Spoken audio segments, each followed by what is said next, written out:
Hello, namaste, adab. Welcome to another Sankarshan Joshi trip. Oh god, can this intro be any more Bollywood?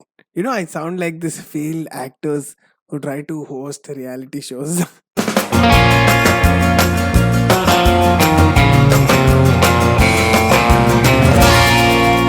A Sankarshan Joshi trip. Yes, what's up, everybody? How are you all doing? I am super excited to be doing this episode because I haven't recorded an episode in, I'm guessing, like 15 to 20 days or like more than that. It feels like a lifetime. I was waiting to get back and record another episode, and now I'm finally doing this. Let me give you guys a short timeline of how my podcast evolved. Initially, I was bringing on guests and I was talking to them. And one day I got drunk and I started rambling about a single topic for like more than like 30 to 45 minutes to my dear friend Sai. And so then it hit me, oh my god, like if I can like talk for that long, and I mean bringing guests is pretty hard, like finding like the right people to do the podcast with, it's pretty hard. So then I thought, you know what, some days when I can't get guests or when I have something to talk about, I will do solo episodes. And then like my eureka moment, and I started doing solo episodes. I did one, two, three, four, I did. But then like it got saturated because I didn't have solid thoughts on certain topics that I wanted to do like solo episodes. So halfway through the episode, I would just like zone out, and I didn't know, like I didn't have like a connecting point to bring back to the episode and then talk. So then I thought like, let me do a Q&A. Like boom, like it hit me the idea. Like I'll just put a question or like whatever I wanted to do the episode on. I'll just ask the people and I can like talk about the responses in the episode, so that in a way like I'll have enough content to talk about like single answer. And in case I stop talking about it, if I couldn't find anything more to talk about, then I'll come back to another reply, and then that way I can piece the entire episode together. But for this episode, I am going back to how I started. There is no Q&A. It's just me talking to you. Uh, I have been waiting to do this. I have my cup of coffee here next to me. I though like I was anticipating this episode to be like a chill episode, like where I'm just chilling comfortably, sitting on a couch and then talking to you guys. So that's what this episode is about. Uh, a lot of thoughts are going on in my mind, and I have started working, right? Excuse me. I've been sick. So that's one of the reason why I couldn't do episodes, because I was sick. And I'm also working. And my sister is also getting married, so we had to do shopping. Everything came, like every series of events. What am I even talking? Yeah, there was series of events which led me to not record a podcast, and I'm doing it now. So where was I? You know what, guys? Let me give you guys an heads up. I'm going to be all over the place in this episode. So I am gonna sound dumb in some areas, but who cares? We're just having a casual conversation. You and me. So yes, a lot has happened in my life in the past month, because I've started working. This is my first like corporate job, and I'm meeting a lot of different people, and a lot is happening internally also. So I mean, if you guys follow me on Instagram, you see that I post a lot of workout videos, right? Like on my Instagram, all you see is just like workout or my podcast related stuff. And from the past 15 20 days, I didn't hit the gym and I didn't record any podcast. So in this lockdown, we all had to find our own anchors, right? To just hang on, to just like stay in there, uh, do our best. So I found podcasts and fitness as my anchors, which helped me navigate through the lockdown. Ah, oh god, coffee tastes so good. Yes. Anyways, where was I? So, uh, but from the past 20 days, I didn't do either of them. So I would have this periods of anxiety where, like, especially with workout, right? Like when you start getting into, uh, like, when you create a discipline around it, when you eat right, when you have like a fixed routine, you have a workout plan, you have everything in set in place, you have a goal to reach, and sometimes you just get hung up onto the process because you make that your identity, right? So that was one of the thing that I had to overcome in past 20 days. It's that I love doing podcast, and it takes a lot of discipline from my end to do this podcast. So in a way, it kept me sane, it kept me motivated to do this podcast. So I wasn't doing any of those. So I was sort of having this existential crisis, like, so then it hit me, like, I think this is when I have to realize, I have to find another things which will define me, like I had to redefine myself. Like, I am not just somebody uh, who's into fitness. I'm just not a podcast host, I'm something beyond. And that phase of looking for who am I, right? That would not happen to me like few years back. It's happening now.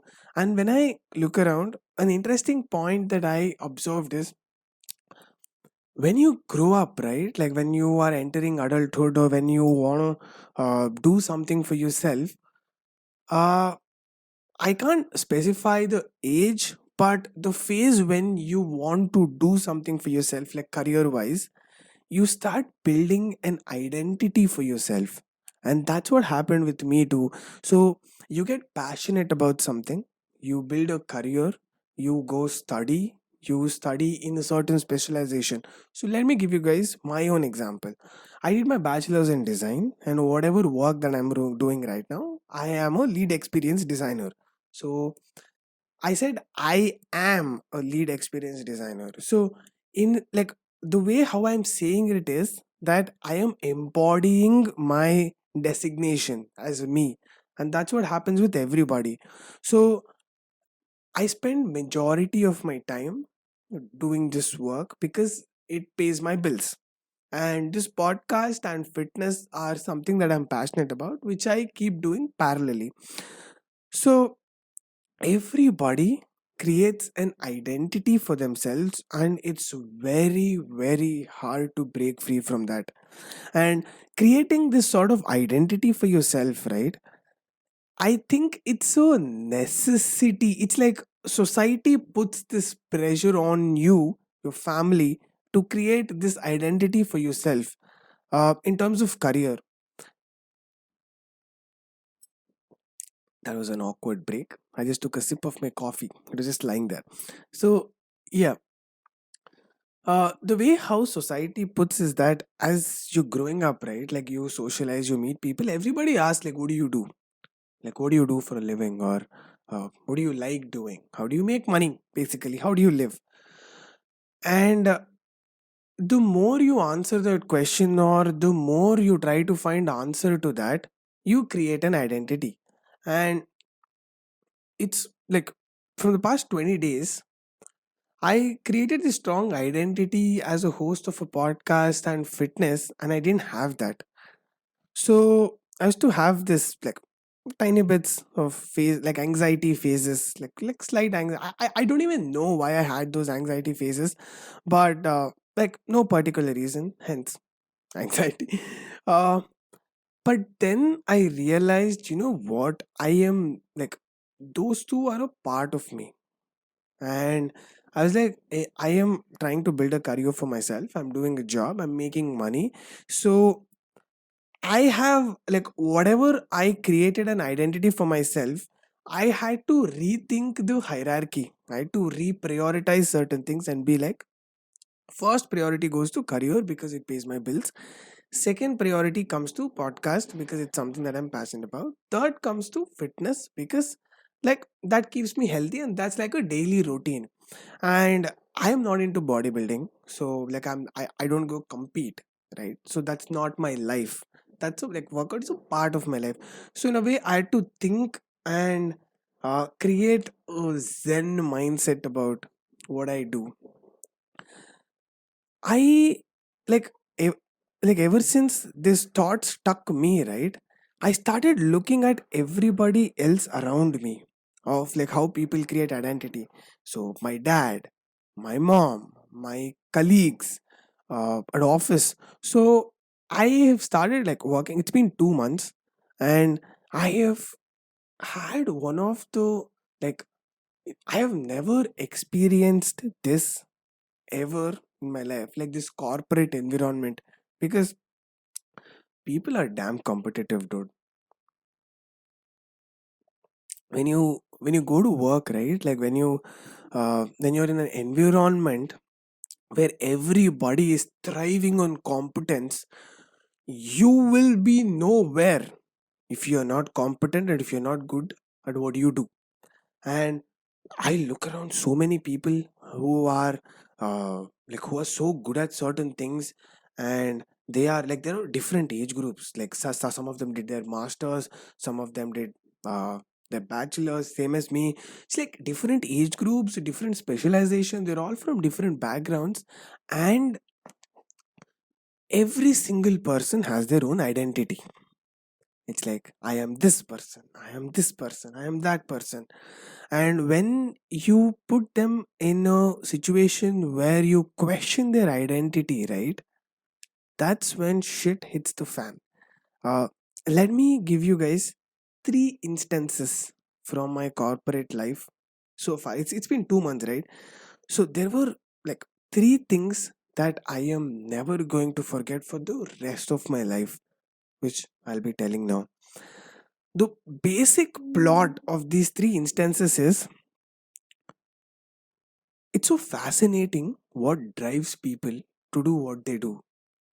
And it's sort of like a subset of identity.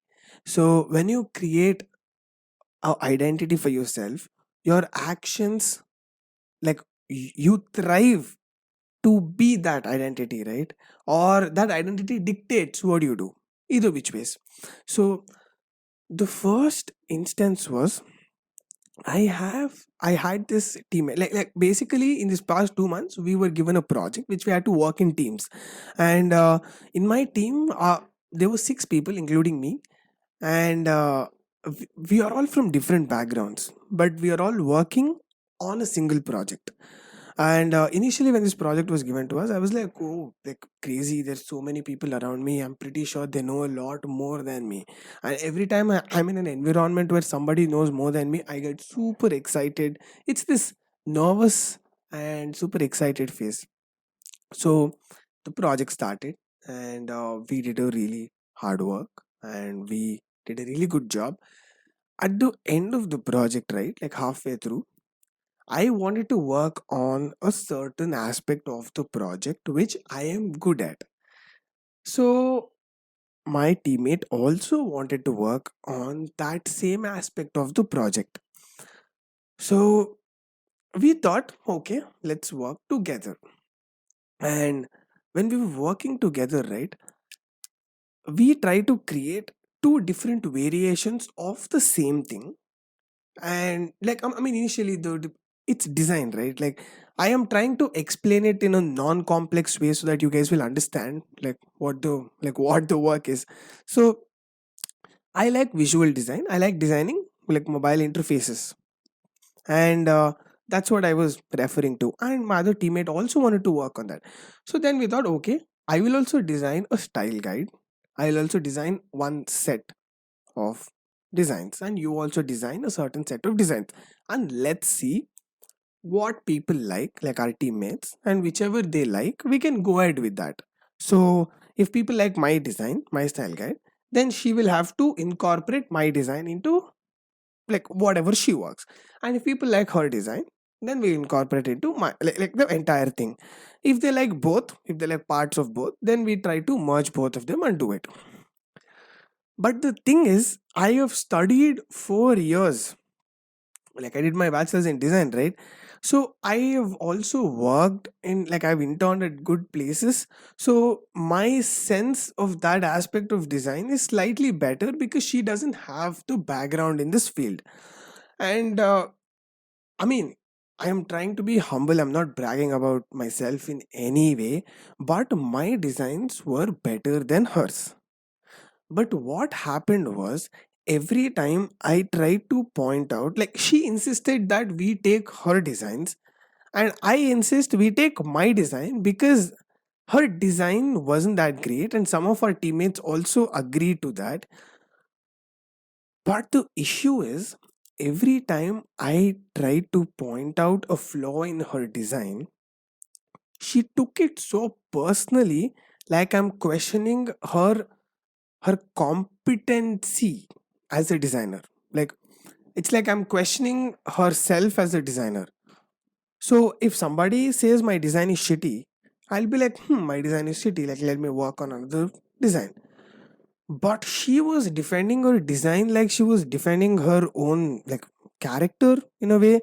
So that point hit me, like she has created an identity. There is like whatever work she does, it is her identity. So if I'm questioning her design, it's like I'm questioning her identity and her competency as a designer. Is competency a word? Am I using it in the right sentence? Like whatever, you guys get what I mean, right?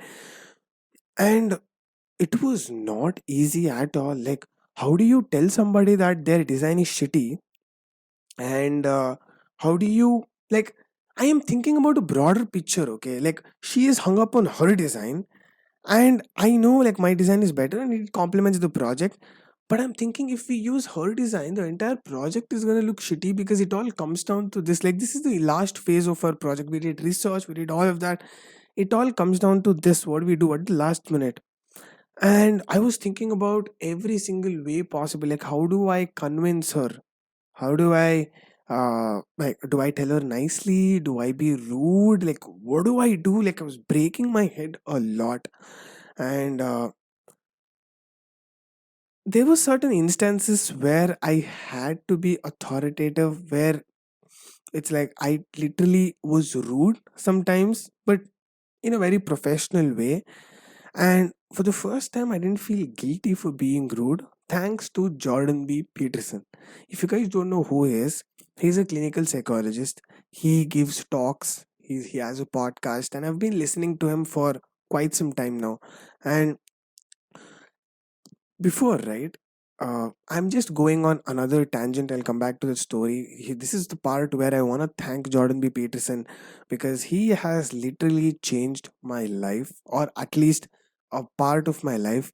Uh, a few years back, b- like if there were instances where I was being dominant or assertive, few minutes after that, I'd feel guilty and I'd go apologize for that.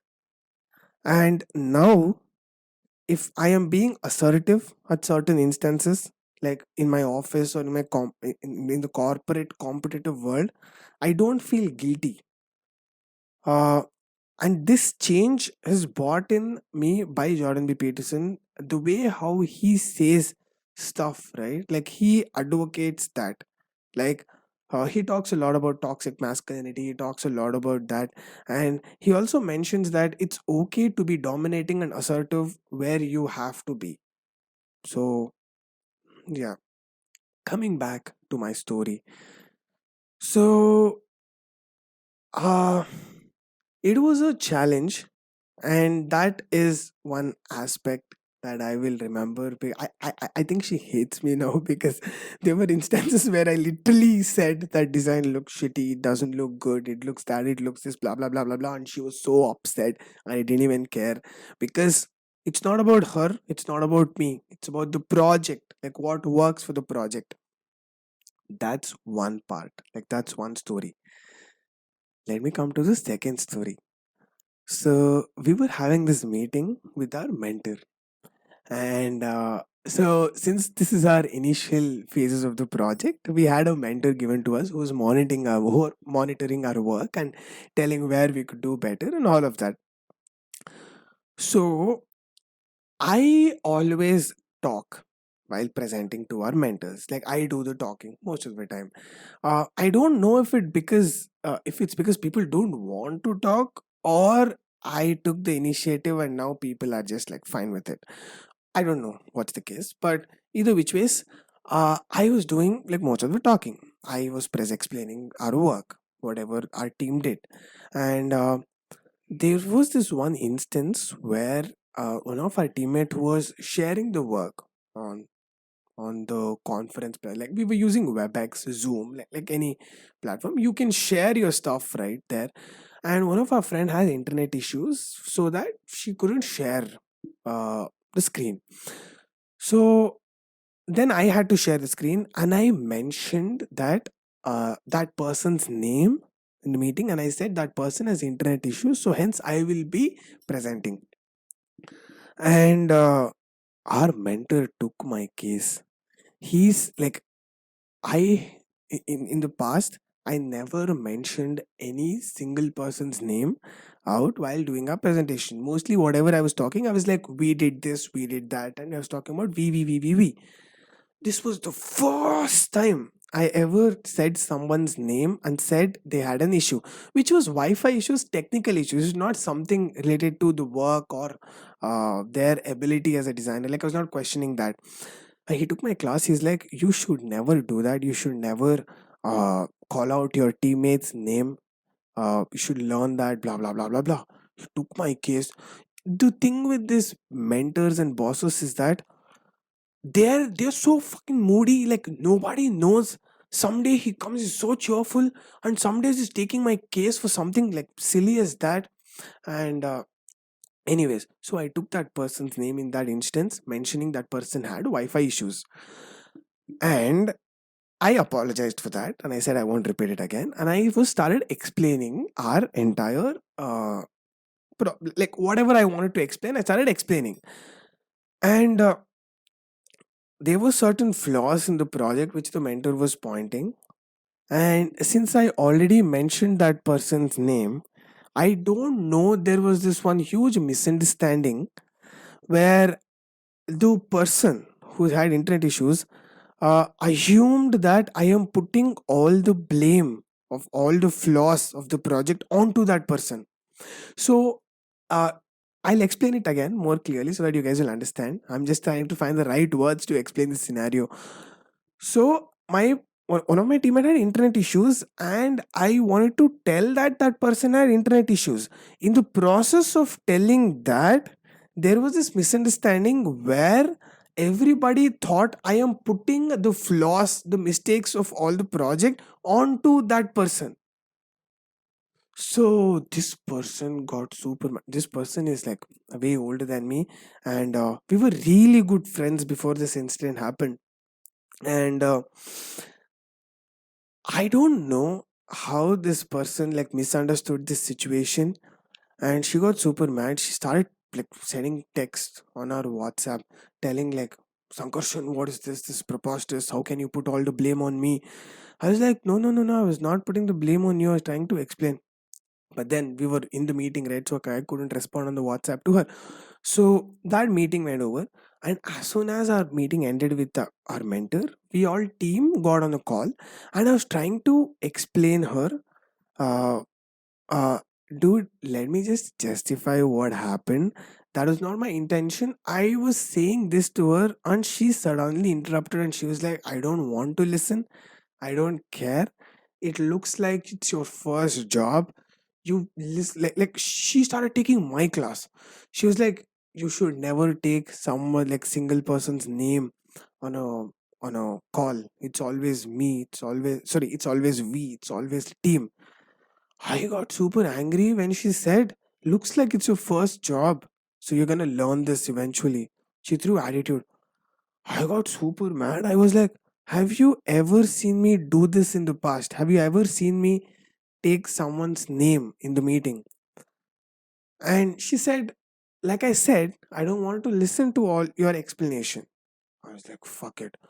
And this was the second instance that I was thinking, what is driving this person to not listen to my side of things? I am pretty sure if she would have let me explain my side of things, she wouldn't feel as bad, because my intention was not to pin blame on her. So I just mentioned, I just blamed her for internet issues and not for the flaws. And I said, for the flaws, we as a team took the blame. I used those wordings also to our mentor. So I wanted to explain this to her, but she was not listening. I was thinking, like, what is driving this person? And it's so fascinating, right? Like, how are, like, what wires people's action? In the first instance, the story that I gave, where if I, like, every time I, like, somebody questions that person's design choice, it's like you're questioning that person's identity. She was insecure about authority. She was insecure about power. Like, let's say I wanted to work on that aspect of the project and she also wanted to work on it, right? So in a way I was dominating, uh because I was like justifying my design, and I was also telling whatever flaws in that, and in a way I was pushing everybody to take, like, go through my design, because I personally felt that would benefit a project. So it's like, she, like, anytime I questioned, it's like she felt I was questioning her authority over that aspect of the project. So she was so insecure that someone else will take away her part of the work, or someone else will take away her credits. I don't know what was actually going on. This is all my speculation. And that drove her to be very uh, possessive about her designs. I don't know if that's the right word, but that drove her. And with the second person, right, who was not willing to listen to my side of explanation, who already created a certain opinion, I was thinking, what is driving this person to do this? And I couldn't come up with any answer. But after that, we just pretended like that incident never happened and we started talking normally. And now, coming to the third instance.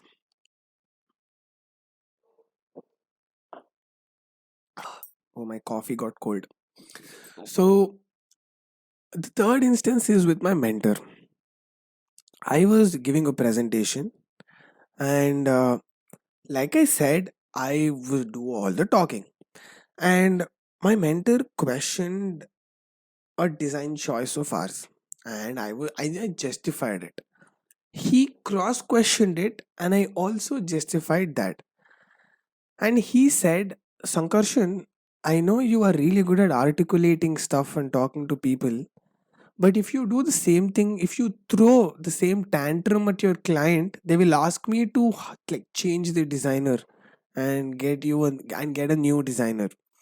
And oh god, like, hearing something like that from our mentor was so, like, devastating to me. Like, I was like, whoa, like, what just happened? Did he just say that? Like, me justifying my design, he called it a tantrum. And I was just thinking through a lot of things. All I kept thinking at that point was, all this while, all this while, my ability to talk to people and explain and express has helped me a lot. And the same thing which helped me is has also caused a pain. And I was just thinking, like, I kept I am glad I had the awareness and the presence of mind to tell myself that this is the consequence of having that. Like, if you are taking plus of something, you should also take the minus of it, which doesn't mean that I should stop talking. I should just become quiet and let somebody else talk. That doesn't mean that. I just have to take it. Like, there's no other choice. There will be negative consequences to something that is good. And if I'm happy about good, then I have to just accept the bad things also. If there is something that I could work on from it, I should work on it. And looking at the bright side, I understood the point that our mentor was trying to make, which was that when you're talking to a client, don't be too defensive of the design. Like, just accept what they're trying to say, and then say you will work on it, and then go back. Like, don't defend it too much. And that was the lesson he was trying to teach me. And I learned that lesson. But that moment, where I was just looking back upon all the things, like, so like when you help, like let's say if my team was benefited from me, like from my explanation, my talking, you will hardly receive any praise. But if shit goes sideways because of the same thing, people will throw stones at you no matter what. And this is quite natural because everybody notices the negative things more. I kept thinking, like, when the meeting ended, I was just sitting by myself for a really long time, and I kept, like, it kept hitting me, like, uh it's the same thing that helped me, and it's that exact same thing that has caused problem now. Like, I kept saying that exact same thing to my own self.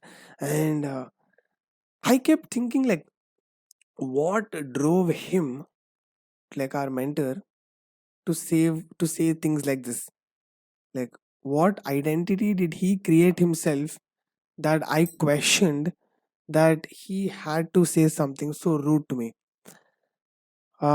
I couldn't come up with an answer to that, but I'm pretty sure that there is this authority, there is a sense of identity has created for himself. And when I defended my design, right, in a way I was questioning his feedback. I don't know, like, I was answering back to him, right?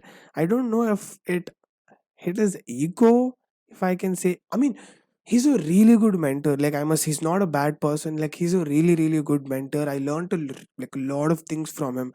This is just my speculation. Like, I was thinking, like, what drove him to say that? And it was that ego, and it was the authority. Like, he's my mentor, he's a principal designer, I'm just an employee. And like, he's at a really good position. So I came to this conclusion that anything anybody does, it is it is driven from the actions that is caused by the identity that they have created for themselves, or the identity that they're trying to create for themselves. And in a way, insecurities create our identities. Let me give you guys an example. Let's say I am, I feel like I'm a loser, like that's my insecurity. And I want to have an identity of a winner. So I will fake it to create that identity for myself.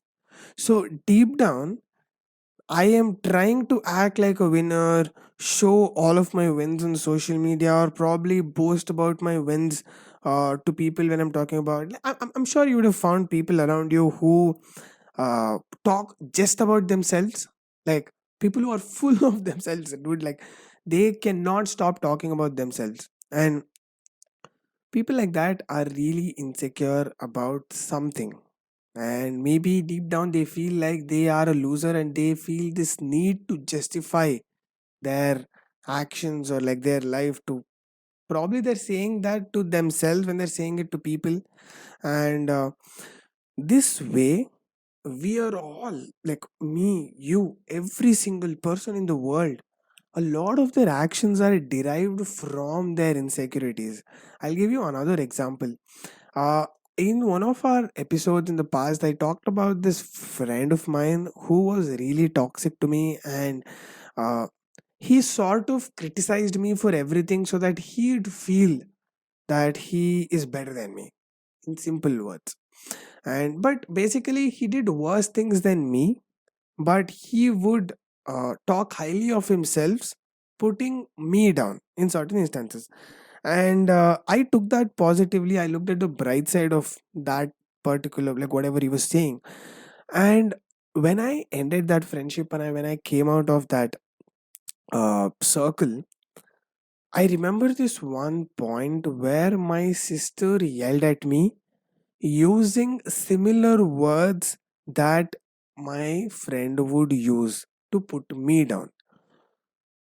And all of a sudden, something just triggered, like something was tapped, and I started yelling at my sister abnormally, and I started telling all the things that I would wanted to tell him to my sister. And that day I realized, when somebody tries to put me down, when somebody criticizes me, uh, it just triggers, it just reminds me of that phase in my life where I had toxic friends around me. And that's a part of my life which had a like bad impact on my mental health, on my confidence, on my, in totality, it had a great impact, like negative impact. And that's when I realized, like, it's not my sister's fault that my friend did that. So I didn't had I, I mean, I shouldn't have put that baggage onto my sister. And when I realized that my actions were driven from that insecurity, things just changed. Like, just being aware that yes, I'm insecure of this, about this, and this is driving me to be this. And that just changed a lot of things for me. And in this process of, like, basically I felt like a loser when I was around that friend circle. Dude, he would just pick out the negative things, and he would take a, like, he would give me a lecture about silly things. And I thought he cared about me so much that he's giving me lecture and he want me to be a better person. I kept listening to that shit, and it hit my self confidence, like, so badly that I wanted to run away from that identity. Like, I felt so bad for taking shit from that person, that I ran away from that identity so much. So I kept telling myself that, you know what, I'm a badass. I like, I've changed.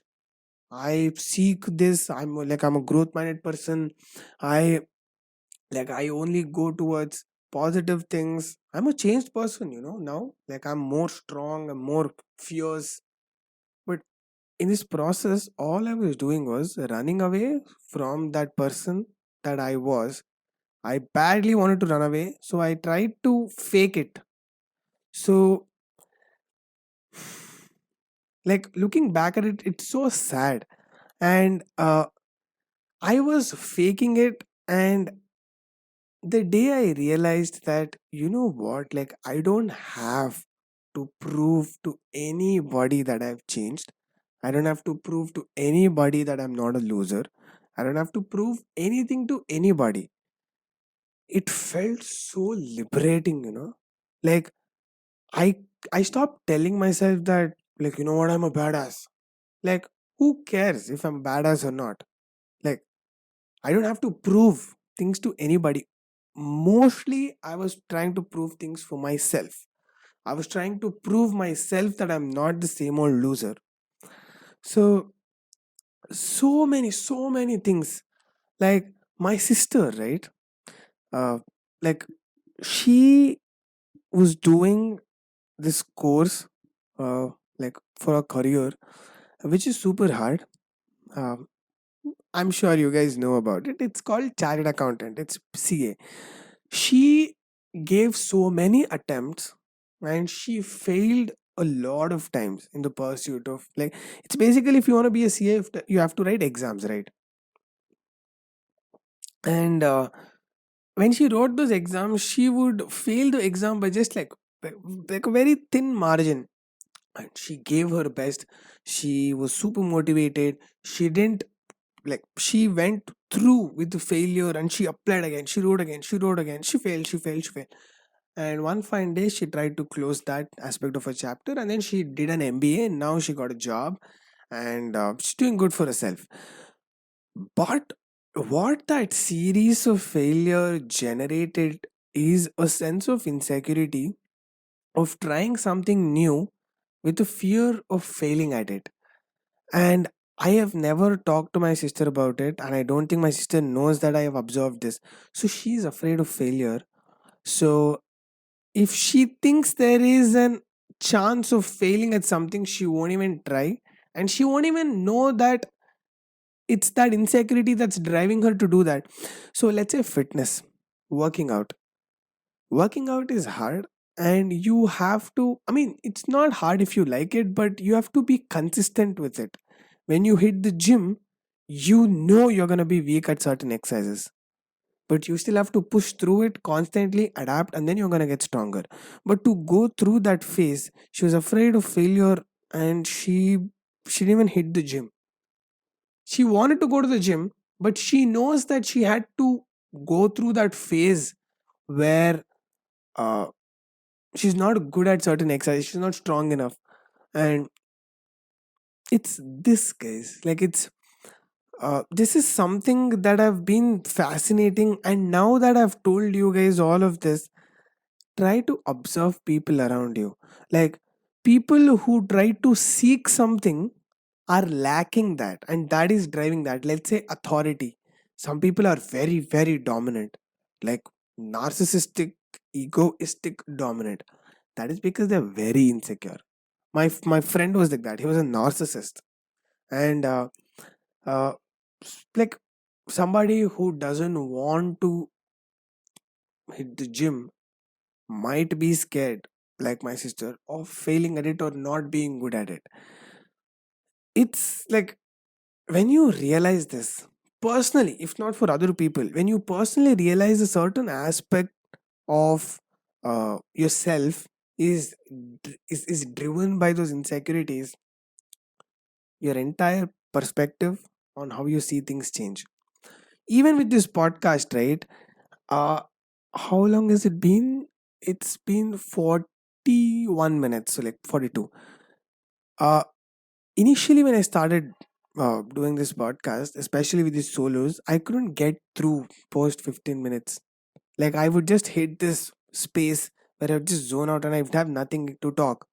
And today, as much as I was excited to do this episode because it's been so long and I get to talk to you guys one on one, there was this part in my head which was afraid of not being able to pull through. And just that thought made me procrastinate this episode by an hour. I was watching this movie with my sister, this Disney movie, and I don't know why I mentioned specifically I was watching Disney movie, but like, anyways, I was watching this movie, and I kept saying like I will do after 15 minutes. I'll do after 15 minutes. I'll do after 15 minutes. I'll do after 15 minutes, and it's been 1 hour, and then I decided, fuck this shit. I am doing, and I here I came. I took my setup out and I started recording it. So just that one thought in my subconscious made me procrastinate for an hour. So just look into your own life. When you're procrastinating about something, it is not that that thing is not like whatever you want to do, it is not interesting. Plus, there is this other thing that is driving you to procrastinate that. So realize it. My dad, he sleeps late on Sundays because Monday he has to go to work. He doesn't like going to work, so he doesn't want to go to sleep, because if you go to sleep, you can just close your eyes and you wake up. Oh, it's Monday. But if you push through those, like it's that mindless scrolling like through Instagram, even though you are asleep, you're just forcefully opening your eyes. Yeah, exactly. That's because you're not excited about the next day. You don't want to wake up, and that is what is driving this action. When you look at world this way, right? Oh God, like in simple terms, insecurities drive people's action, no matter what. People who feel like they're lacking love from somebody, they seek from other people. Sometimes it might be through toxic ways. Uh, that's what I think happens with porn stars. Like Mia Khalifa, right? Like, she's a famous porn star, and I think in one of her interview, like the whole reason why she started initially was because she was insecure about how she used to look, and she liked the attention that she got when, and that's the reason she entered the porn. Or I think I've heard this somewhere, but I'm not really sure. So it's like they are see like one of my friend who was toxic, and I, I feel bad for saying toxic, but that person was like spread some toxicity in my life, and she wanted attention, so she would just lie about things, and that sort of created a wedge between a good friend of mine, like my best friend. She created a wedge because she wanted attention in some weird way. I'm going to talk more about that aspect of my life in some other episode because that's a long story. But with Apurva Jupudi, like I did an episode, Dance and Movement Therapy with Apurva. And in that, I was talking about this, like I was talking about that incident to her. I said, one of my friend who's an attention seeker, uh, she just interrupted me and she said, "Why do you think she's seeking attention?" I was like, whoa, never thought of it this way. She said, she's like, your friend is lacking attention somewhere else, so she's seeking it from here.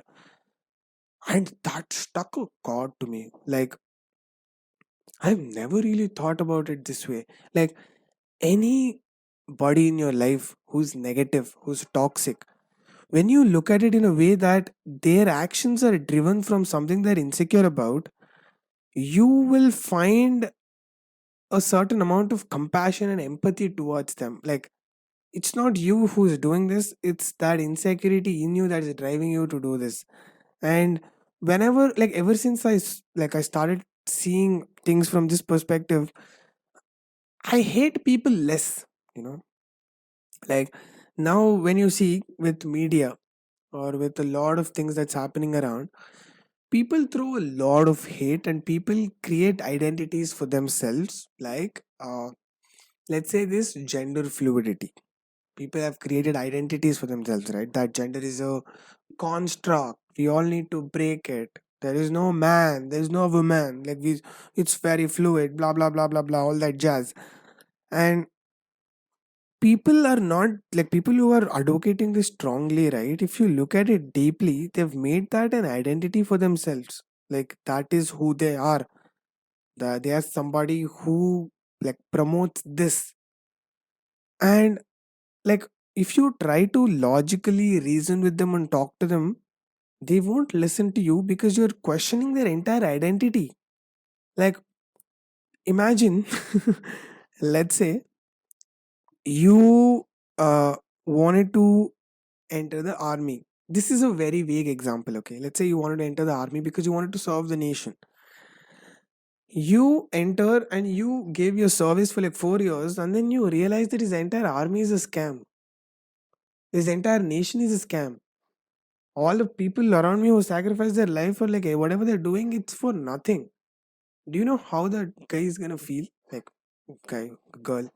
I think it's the same thing that comes with this sort of identity with respect to the perspectives on certain topics. You There is no way they're going to change their perspectives, because if they change their perspectives, they don't know what they stand for anymore. So nobody wants to be in that phase. So they will be in a denial. And it's like, you find what you look for, right? It's like,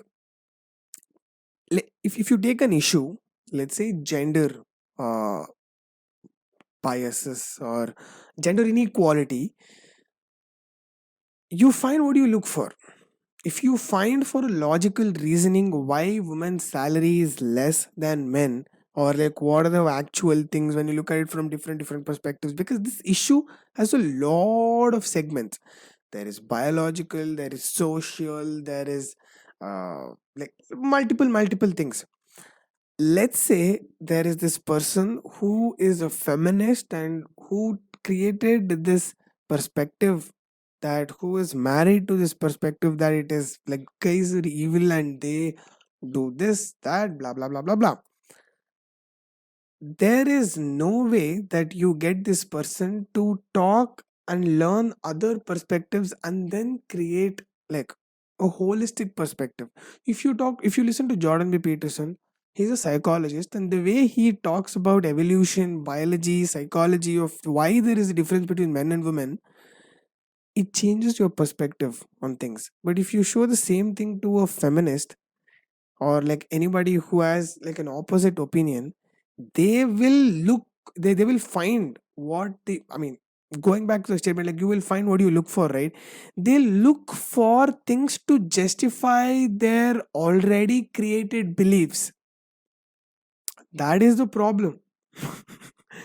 That's the problem with everybody. Like, imagine I spent 4 to 5 years or like 10 years of my life fighting for something socially, being vocal about it.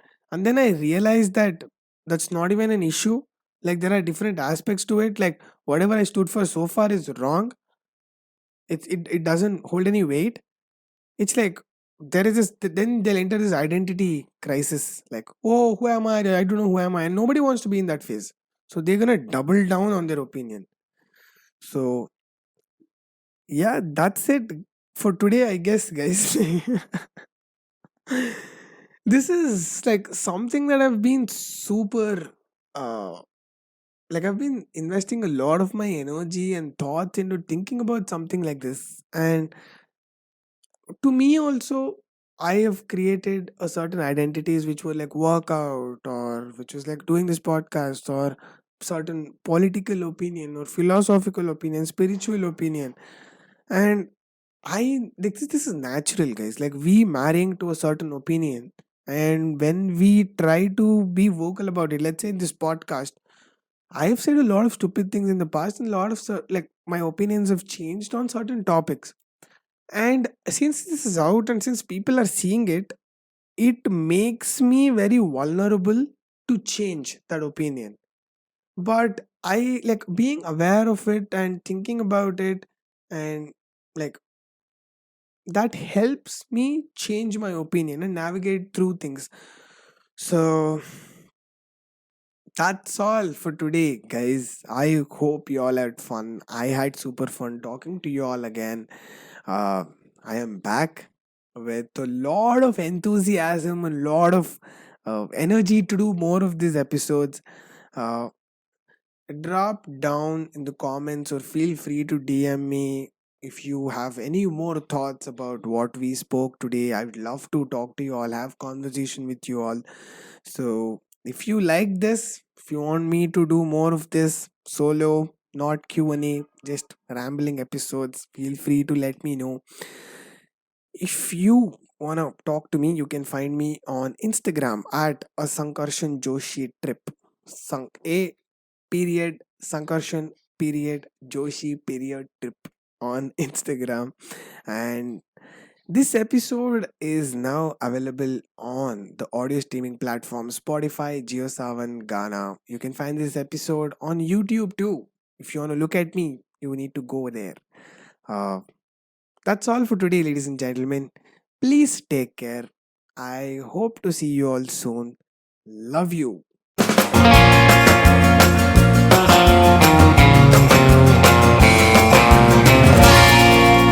A Sankarshan Joshi trip.